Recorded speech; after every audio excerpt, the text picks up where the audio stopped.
Getting a bad haircut is probably one of the worst things that could happen to a person. Because you can't control what happens to you when the clippers are in your barber's hands. And that is why I respect my barber. Because they hold a lot of power over a guy's life. Like if your barber decides to clip your social life for the next 2 weeks, all it takes is a quick swipe across your head and that's it. They're done. But luckily for a lot of people, that could never happen to them. Because most barbers are skilled and actually know what they're doing. So the chances that you end up walking out looking like the world's next Tory Lanez is slim. But not for me. I was around 8 years old when I moved from Kingston, Jamaica to Brooklyn, big mountain things. And whenever I needed a haircut, my dad would always take me to the shop that he always goes to, which was only like a block away from where we lived. And that's where I met him.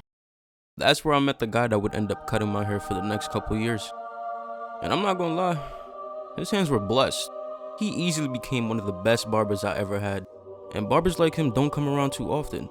So whenever I needed a haircut, I'd always look for him. Time passed, and I'm probably like 13 or 14 years old at the time.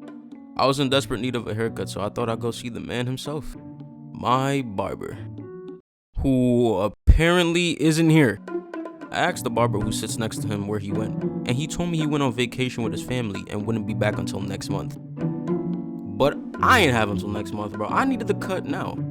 I was looking chopped and I had school the next day. And then I saw him.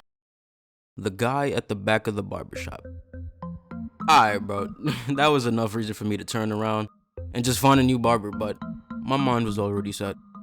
I looked over at the waiting seats and I noticed that the seats were full, but his chair was empty. Now that could mean two things. It's either he's on break, or the nigga is just a horrible barber. Either which way, I still sat in the chair. He asked me what I wanted, and I told him I just want to fade, don't touch the top. And when he started, everything seemed to be going great. Until he got to my hairline.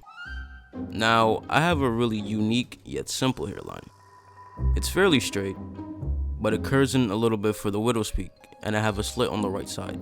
So all he'd had to do is get rid of the widow's peak and straighten the whole thing out. Simple. Nothing more, nothing less. It's literally impossible to mess this up. Bro, what was that? Huh? Nothing, bro. Don't even worry about it. I got you. The anxiety immediately sets in. All the bad things this man could have possibly done to me started flooding my mind. And I'm sure he realized it too, because he then proceeds to say to me, bro, relax. Like, what? How in the world do you expect me to just relax when you probably just ruined my hairline? The most important part of a cut. You can't afford to mess up here. I can't afford you to mess up here, because the blood of a man's confidence will be on your hands if you do. 5 minutes go by, and he finally stops cutting my hair. He hands me the mirror, and I start regretting everything that led me to this point, because this man completely massacred my hairline. Bro really added 4 inches to my forehead and thought everything was gonna be fine. Like, how do you come back from that? And when I thought things couldn't get any worse, bro, I was damn near bald. Like, not only did bro manage to push my hairline back to hell, but he somehow managed to mess up one simple instruction. Don't cut the top. That's it. And if there's anything these kids hate more than wearing deodorant, it's people with bald heads. And guess who fits that description? Me. These kids are ruthless. They don't respect bald LeBron doppelgangers, so the back of my head was gonna feel every bit of that disrespect. It's clipped for me.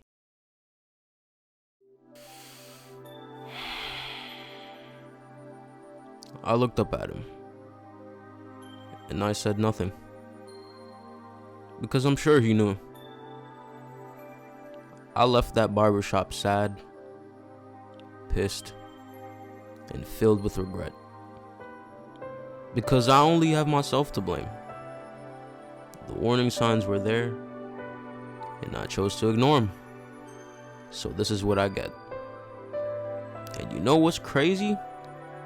Despite all of that, I still ended up tipping him.